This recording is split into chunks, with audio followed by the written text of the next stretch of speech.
I'm almost 40, and my life looks nothing like I thought it would. And I don't necessarily mean that in a bad way. Some of it is better. Some of it is harder. Some of it is absolutely nothing I could have predicted, but I've been thinking a lot lately about how strange it is to get to this age and realize, oh, this is my life. I'm living it right now. I'm not preparing for it. Not the life I'm gonna have someday when I finally get things figured out, but this one, the one I've been getting ready to live my whole life, it's the one I'm living right now. And maybe you're 35, maybe you're 42, maybe you're 55, maybe you're not like me, maybe you're nowhere near 40. But have you ever looked around your life and you just thought, how? Like, how did I get here? Because that's kind of where I am right now. And what's really strange is that when I was 21 years old, I thought I knew what the biggest challenge of my life was going to be. I had a baby. I was 21 and I had a baby and I was excited and I had planned for her and she was the joy of my life. But I was also sitting in a neurologist's office and I was being told I had multiple sclerosis. I was given a picture of a future that really scared me. And now here I am, almost 2 decades later, and I'm still walking. I'm still raising those kids. My youngest 2 are now 14. I'm married. I've studied nutrition. I've become a health coach. I've written and published 3 books. I have made, actually, just as of yesterday, I looked and I've made 103 long-form YouTube videos and like 700 shorts. And I've basically made no money from any of it. So apparently I have everything figured out. Welcome if you're looking for the woman who has perfectly optimized her life by 40. You might be on the wrong channel, but if you're trying to figure out how to take care of your body, live a meaningful life, and get older without being terrified of it, and just keep going when your life doesn't look exactly how you imagined, I think we might have something to talk about. I got married really young. I became a mom really young. And when you're young, I think you imagine adulthood almost like a straight line or a ladder even that you're just climbing and you just keep going. You get married, you have kids, you build a home, and you figure out what you're doing.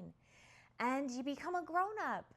And then apparently you just know things. Like there's some things, well, maybe just some morning where you wake up and you think, yes, I got it. I'm an adult now. I'm adulting. I am good. I understand insurance. I know exactly what to feed everyone. I never forget anything, and my laundry is completely under control. I not only keep it washed, I keep it hung up and folded. I know what I'm doing with my career. I know exactly what God wants me to do. My body, it just works so perfectly. Everything just makes sense, and I'm gonna be 40 in April. And you know what? I honestly thought that when you're in your 40s, you're a true grown-up. Like the adults are in their 40s and above. I honestly thought that. And I thought all of these things I just listed were attached to adulthood. Shoot. It hasn't happened for me yet. I don't have it all figured out. I am not in perfect health with a perfect body and a perfect everything. Honestly, before I shot this video, I had to like scoot my pile of mail over here because I'm bad about going through my mail. I'm an adult. Why can't I just open it? Just like go through it, open it, throw away what I don't, and take care of what I need to. Why don't I just do that? But I still struggle with it. I'm just saying, it's hard. if this has happened for you, like if you've already got it all figured out and you know how to maximize and optimize and do it all and do it correctly and do it just so, share. Let me know. I would love to hear people's comments and ideas and opinions on how to do this better. Okay, so let's just recognize I'm not there yet. You may not be either. Maybe you are. I don't know. If you are, it's okay. Be proud of it. Embrace it. Brag about it. If not, and you're still human like the rest of us, it's okay. Let's do this together. Because, you know, when I was around 21 and my life did take a turn that I absolutely did not expect, I still expected all of these things to just kind of naturally unfold, as I said. But I was 21. My oldest daughter was still a baby, of course, obviously. She was just a little tiny thing, a few months old. And I had been having numbness and tingling and some strange symptoms. And I'd actually been diagnosed earlier when I was only 17 with myasthenia gravis. So I had dealt with this type of thing at even a younger age, but I ended up with a neurologist who started putting the pieces together differently. And I remember sitting there with my baby, and my mom was there with me because my husband at the time had to be at work. And I remember the neurologist testing my reflexes and watching me walk heel to toe. And there were the MRIs, of course, and the lesions. And they were trying to teach me what these little white patches in my brain and upper spine mean. And eventually the word multiple sclerosis came out. And I was young enough that 30 sounded old. 40 sounded ancient. And now somehow someone was asking me to imagine what my body was able to do 10 years from then. And there was talk about disability. And there was the possibility of eventually needing a wheelchair.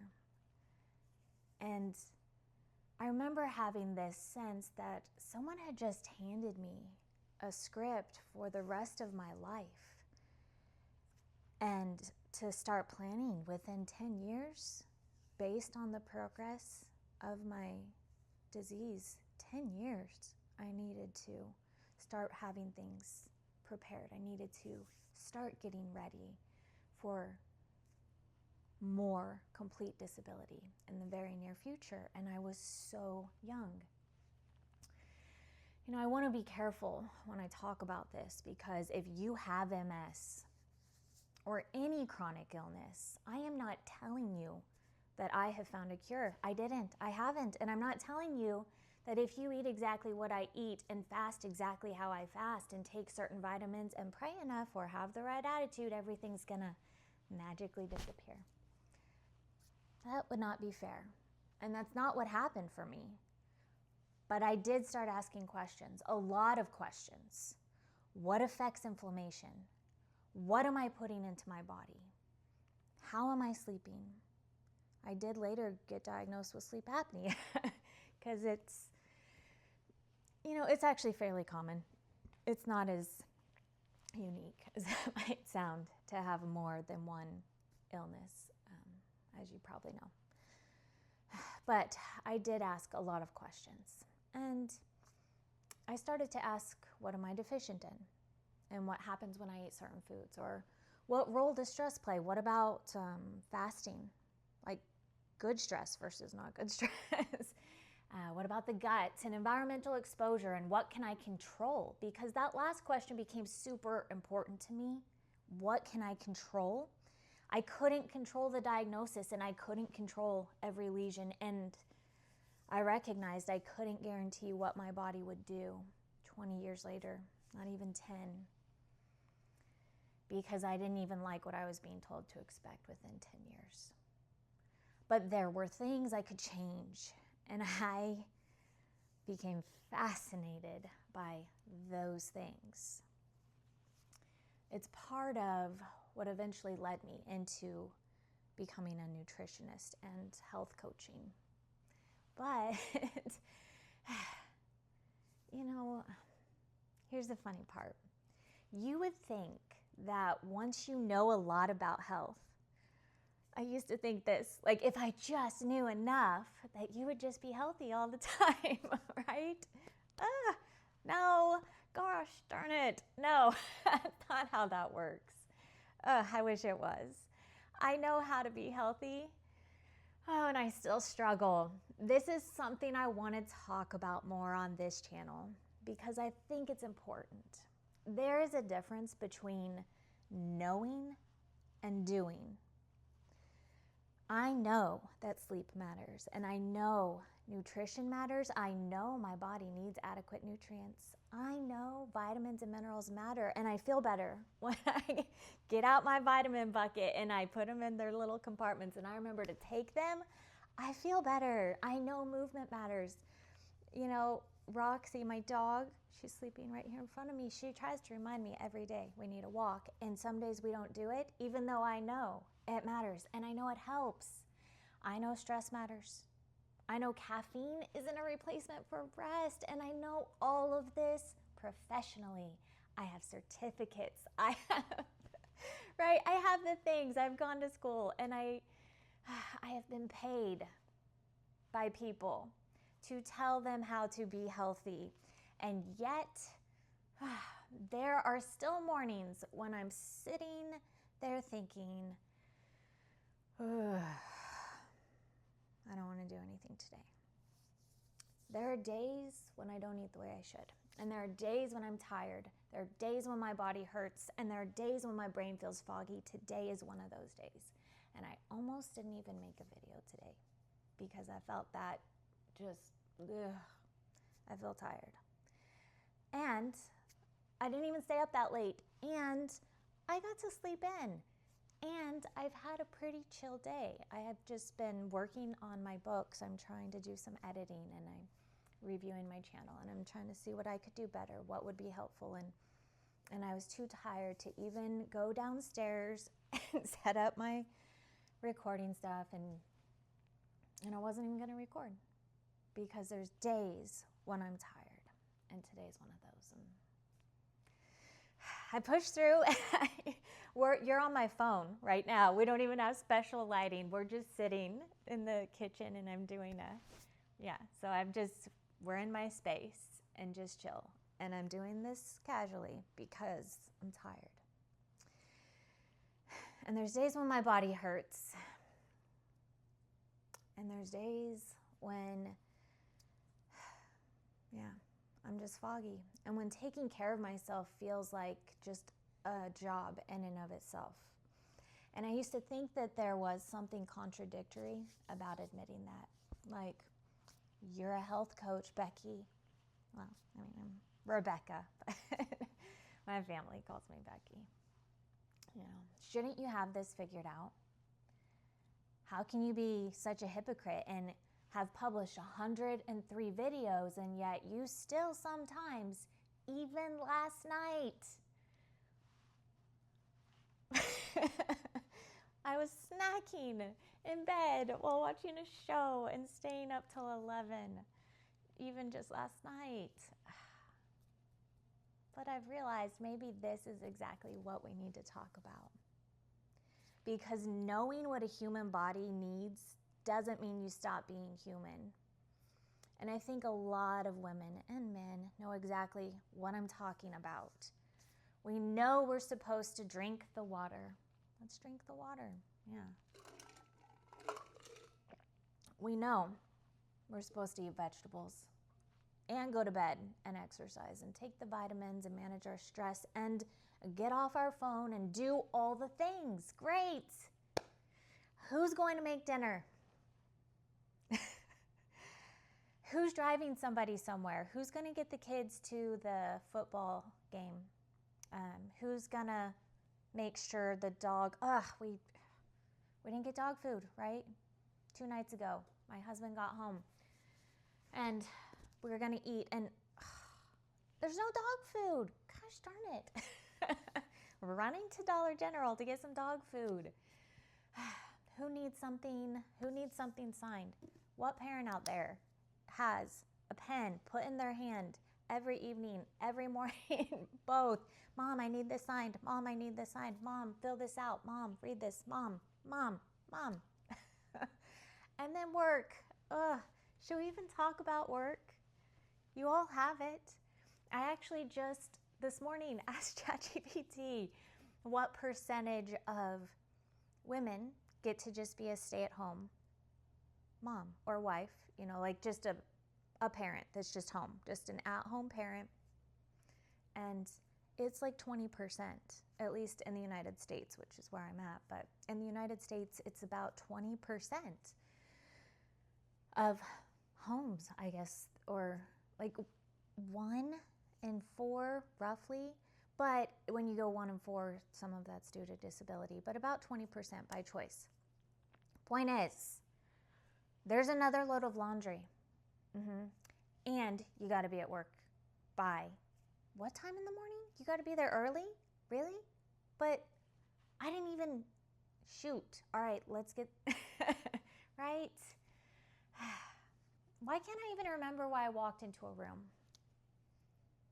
Why did I open the refrigerator? I get on to my daughter all the time. I'm like, there it is, right there. I'm like, close the fridge, close the fridge, close the fridge. I like a fridge Nazi. I don't know why. I just can't handle it. I hate it when the fridge gets left open. But yet, I will go and open it, and then I can't remember why I opened it. Is it the fridge, or is it me? This is health too. It's not necessarily the social media version. This video is raw. This is kind of just me talking with you. This is real though, guys. Even health coaches struggle. So if you're a health coach, you should be watching this because it's okay. I know, I get it. It's hard. I haven't always had the same body that I have right now. I was thin when I was young. And then after marriage and pregnancy, my body changed. For a period of my life, I was about 100 pounds more than I am right now. And that's another thing. I don't think that you necessarily think, like, it's a thing I don't think young Rebecca imagined. I definitely didn't picture struggling with my weight, which is odd because I come from a large family. Like almost everyone in my family is large. Like my parents, aunts, uncles, grandparents. Like I come from a large family. And so you would have think I would have planned for that, but I didn't. And there's also illness in the family. And I did not picture dealing with chronic illness, even though, like I said, it did exist. We had cancer and we had, we had issues. And I even lost family members at a young age. Like I lost a cousin, Michelle, to breast cancer, and she was only in her 30s. But yet I didn't imagine it for myself. I didn't picture having to learn so much about food. And I didn't, like when I lost a cousin young, and then when I lost friends, and I've lost people at a young age. And at the time, I didn't think that would lead me down a path, like to learn so much about food. And I didn't picture becoming so fascinated with fasting, so the absence of food. I still remember, I couldn't tell you where I read it, but I remember many, many years ago, probably 20 years ago, who knows, I was reading a book. And it was one of the first books on nutrition that I was reading. And I was really into what do we need to be eating? What's most important? What's the most nutritious? And I got into like the raw food movement that was popular at the time. And I read something that said, it's more important what you don't eat than what you do eat. And I thought, that can't be true. There's no way, because it's all about what we consume. That's what creates our bodies. Our bodies don't create themselves. We have to consume it. We have to make it. It can possibly more important. What? No, right? Like a real, no. Mm-mm. But eventually, I started to recognize there is so much truth in that statement. What we don't eat, when we don't eat, when we allow our body to rest is so super important. But at the time, I didn't picture that. And eventually I changed my mind, right? Because I made changes. I changed the way I ate. I started fasting also. And I learned more about nutrition. And I obviously, to have become a health coach and work in nutrition and be a nutritionist, I had to make some changes, and I learned so much. And my body, it really did change dramatically. And fasting became one of the most important health tools in my own life. Important enough that eventually I wrote an entire book about it. Just this morning, before I started this video, I was working on it. The book itself is done and it's published in ebook format, but I realized after publishing it that I didn't do like a table of contents so that you guys could find stuff more easily. So I've republished, or am working on that for the ebook, and I'm going to get it in a paperback and hardback eventually. But point is, fasting is one of the most important health tools. Why I wrote a book, because I don't believe fasting is simple. It's not just ignoring your body. It's not just not eating. Sometimes fasting is the right thing for you and it's what your body needs. And sometimes discipline means saying no to food. Sometimes discipline means realizing that you do need to eat. That's not failure. It's paying attention. You know, one of the biggest ideas that I keep coming back to in my life is this: your body is listening. Your body doesn't know your intentions necessarily. It knows what you repeatedly give it. Food, rest, stress, movement, sunlight, caffeine, connection, recovery. Your body is responding to the environment that you're creating for it. And mine is too. All right, so something else I want to talk about, something that's been happening lately. I'm noticing my age, right? Not in some horrible, oh no, I'm old way. I'm not old, but I'm not 20. And honestly, I don't want to be 20 again. There were wonderful things about being young, but there were also things I didn't understand. I didn't know my body. I didn't understand myself. I didn't understand marriage the way I do now. I didn't understand motherhood the way I do now. I didn't understand health, and I definitely didn't understand God the way that I do now. I didn't understand how quickly life moves. So when I talk about skincare and aging on this channel, I'm not trying to erase every indication that I've lived. I like taking care of my skin. Like, I like makeup. I like feeling pretty. I like Jafra. I like the products my mom used because she's my mom. And I like the products. My mom has been using them for like 50 years. I grew up with it. So yes, I'm going to keep putting things on my face and I'm going to take care of my skin. But I don't want the goal to be, how can Rebecca look 22 forever? Because I've already lost that. But I want to know, how can Rebecca be healthy, vibrant, beautiful 40-year-old? And then someday 50, and then 60. And if God gives me those years, I want them. That's a different relationship with aging. So we're looking for that good connection, right? All right, so I think women do get sold like this really strange message that you're supposed to take care of yourself because something about you is messed up. What? No. You gotta lose weight because you're not good enough? No. Or fix your skin because you're gonna get old. Or exercise because your body just deserves it. And eat healthier because you don't deserve to eat treats because you've been bad. Or use this product because you have a flaw? No. I don't want you to fast because you ate too much. And I just don't. Everything does not need to be a punishment. I don't want that for myself. I don't want it for you either, my friend. I want self-care to be self-care. It's self-care that says this life matters. This body matters. This face right here, look. Ooh, this lighting, you guys can see my wrinkles today. I said you couldn't in the last lighting because it was a different camera. iPhones have good cameras. But this face does matter. It's the only one I'm gonna get, right? And I do have some wrinkles, but I am 40. Let's be realistic. Let's be human. I'm not AI, right? I can't be AI. I guess I could.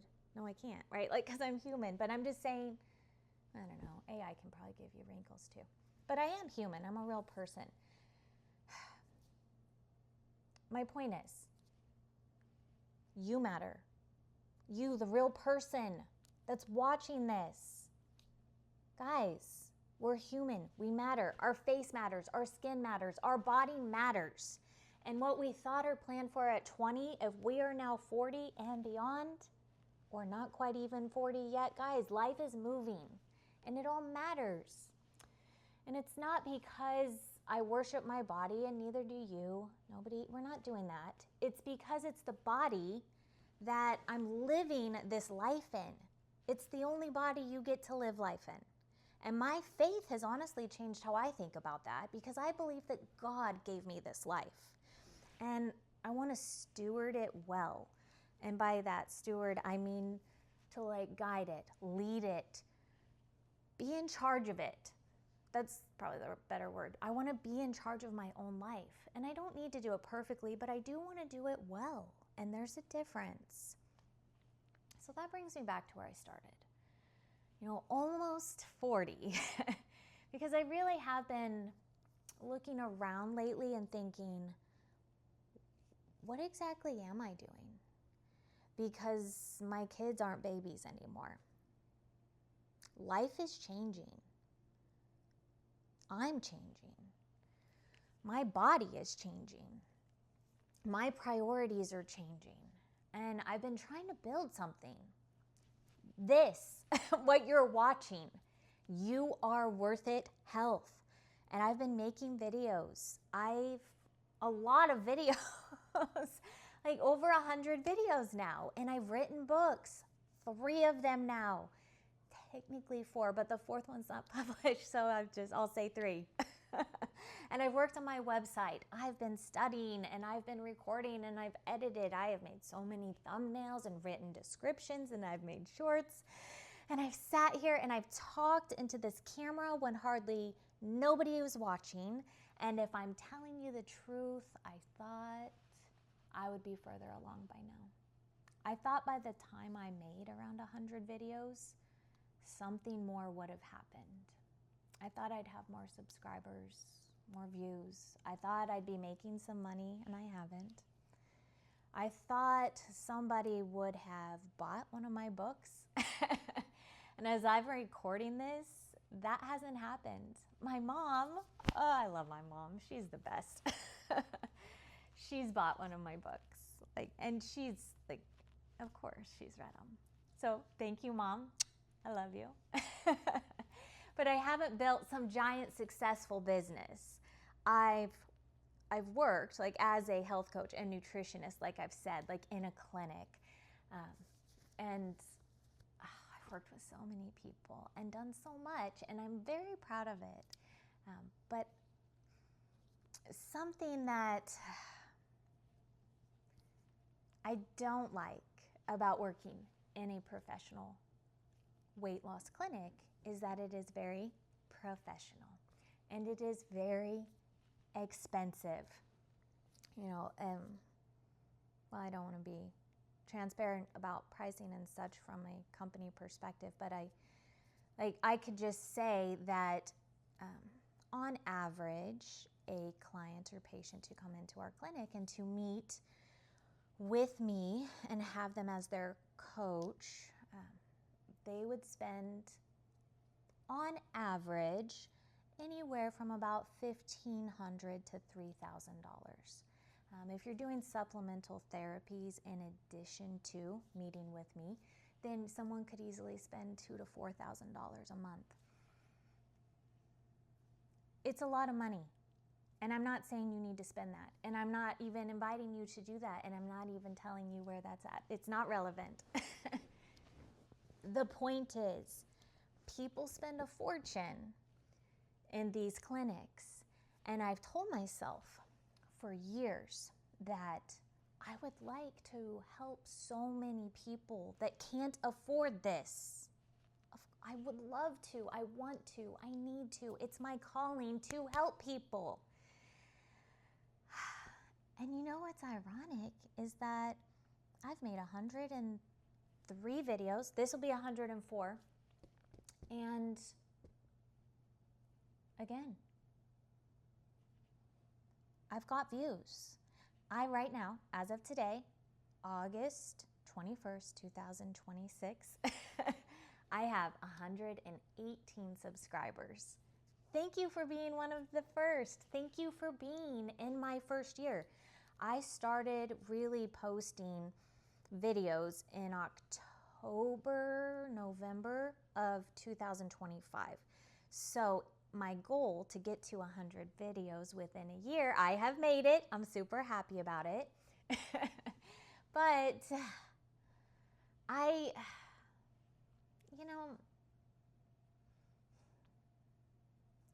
why am I telling you this? This is the interesting part. Because we usually meet people after something works. Like you hear, I built a 1 million subscriber channel, I wrote a bestseller, I built a successful company, I transformed my life, and then they tell you the origin story. But when you're hearing the origin story, you already know the ending. You know it worked. I don't know my ending yet. Maybe that's what I want to do differently. I want you to see the middle. Like the part where I've made 100 videos and nobody knows who I am. The part where I've written books nobody is buying yet. And the part where I'm almost 40 and still figuring out what I want the next 20 years of my life to look like. Because maybe you're in the middle too. Maybe you're trying to get healthy and nothing's changed yet. Maybe you're rebuilding after something. Maybe you're raising kids and wondering, like, where did you go? Did you get lost along with the kids? Like, maybe you're rebuilding after something. Maybe you're starting a business, or you're changing careers, or maybe you're dealing with a diagnosis, because quite a few diagnoses end up on this channel. Maybe you're trying to reconnect with God. Maybe you're trying to lose weight or gain weight, right? The struggle can be real on both sides of that, my friend. Maybe you're trying to make friends. There you go. There's another one. Maybe you're trying to make some friends. Maybe you're trying to figure out who you are after becoming a new mom. Or maybe you're looking at your life and thinking, surely I'm supposed to be further along than this. I know that feeling. Because honestly, I thought I'd be a grown-up by now. I gotta be 40. I'm supposed to have it all figured out. But the middle isn't proof that you failed. I've been thinking about this a lot. We are so quick to judge the middle when we're sitting in it.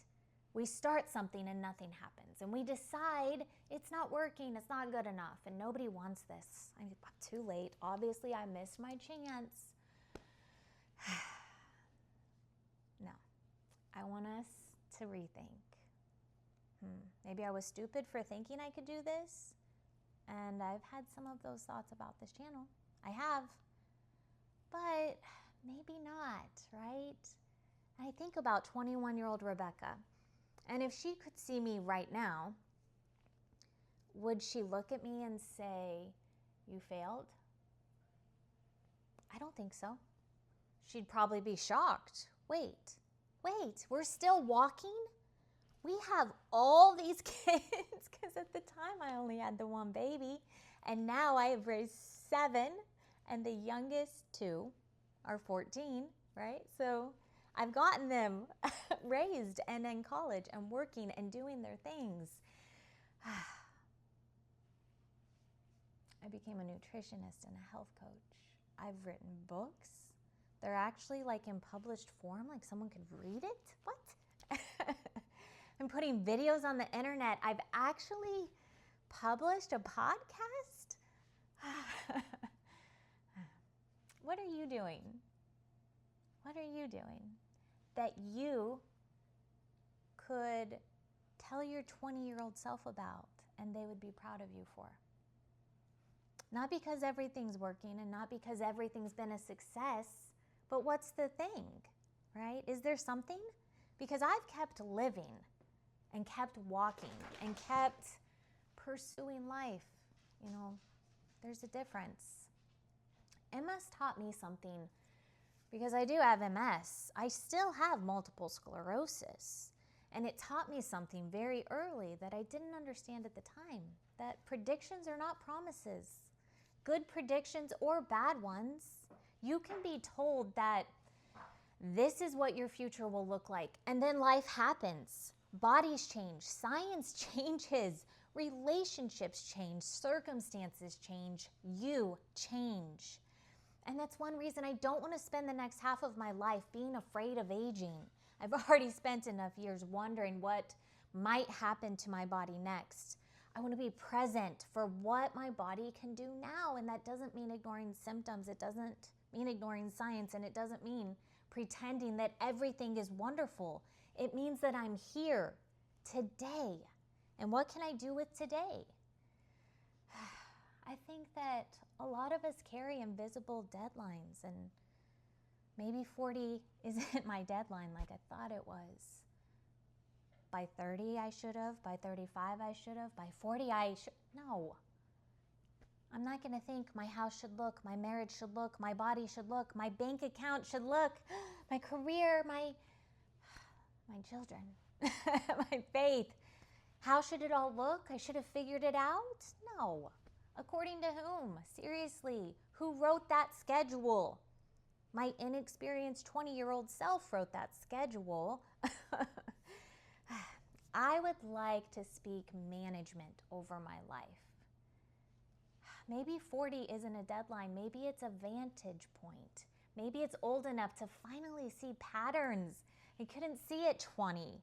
Young enough to still change them, but experienced enough to know what matters. Is that where you're at?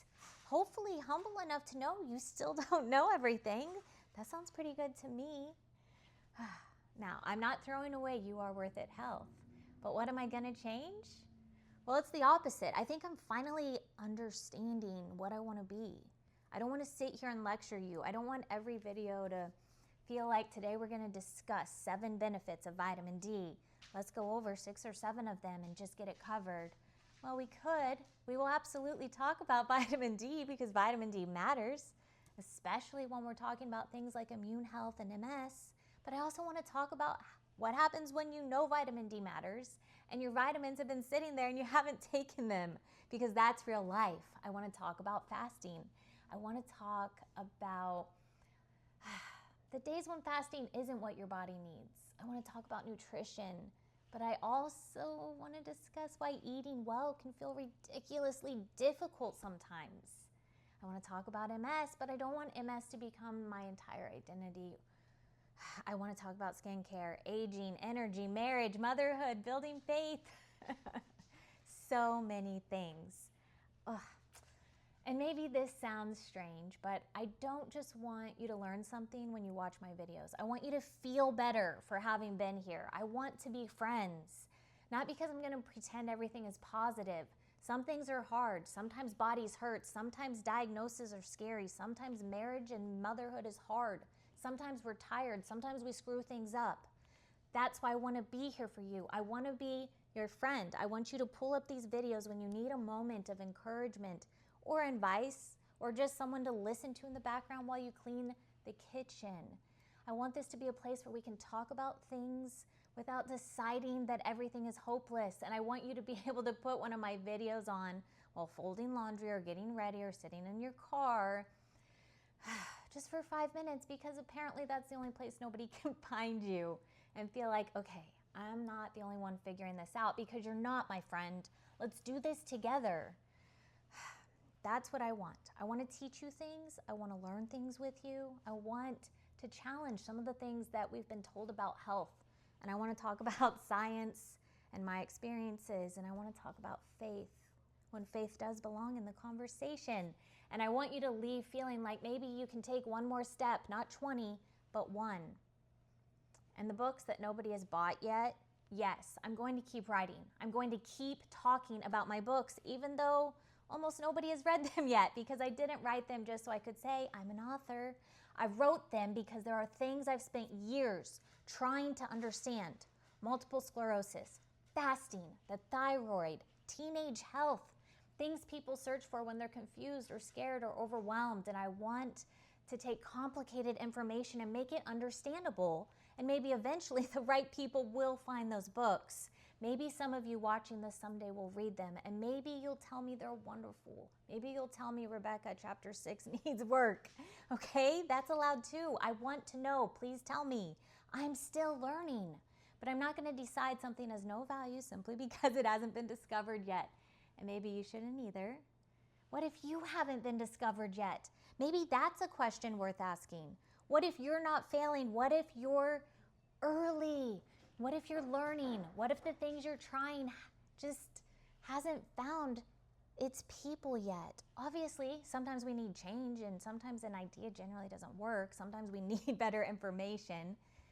I'm not suggesting we blindly keep doing something forever, but I also don't want to say it hasn't happened yet as a proof of it never will. Those are different statements. I know that because I've lived it.